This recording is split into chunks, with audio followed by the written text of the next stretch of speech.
Forgive me, mother, for I have sinned. I've just read the entirety of Homestuck. Yes, that Homestuck. And let me tell you something. It was pretty good for the most part. I had a fun time and I'm glad I experienced it. But I think that something as unique and large as Homestuck needs more explaining than that. So first off, if you don't know anything about Homestuck, aside from those gray horny guys you see people dressing up as, it is a long-running webcomic from the interwebs. It starts by telling a seemingly benign and simple story, but it leads into a very lengthy and detailed narrative full of a ton of characters and subplots. The story at its most basic and undetailed form is that some kids are talking on the internet about a game and events ensue. I'm not gonna lie, the events that happen are kind of ridiculous and silly, but it's full of twists and turns and plot points that totally make sense if you don't think too hard about them. Right off the bat, one of the first things you might notice about Homestuck is its strange art style. The creator, Andrew Hussie, God rest his soul, uses a very cartoony style throughout the series. However, he does progressively have varying styles and detailed drawings inserted in, more and more as the story goes. He also tends to use the environment and backgrounds for making jokes and building up the world, and they are often littered with bizarre images, as you could probably tell. Beyond that, the story is told through a combination of various mediums, including comic panels, GIFs, text logs, especially text logs, fully animated videos,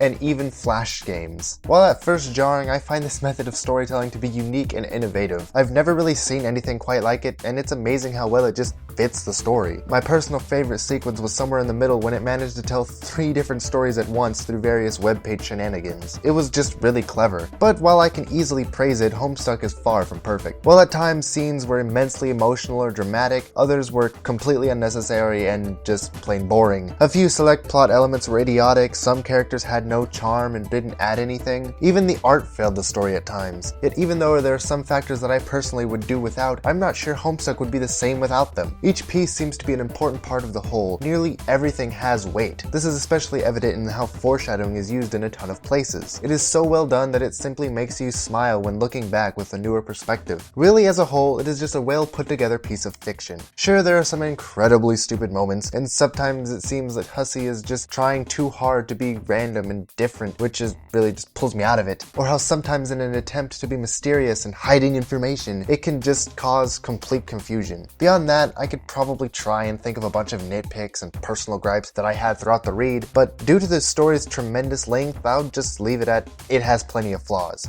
Yet, if you can get past its strange and rough exterior, Homestuck proves to be a wonderful experience full of memorable characters and some honestly ingenious ideas. If you're someone who likes weird and new things and have an open mind, I highly recommend it. Also, Jade is objectively the best character. I'm Flink Hollow, and I hope you have a nice day.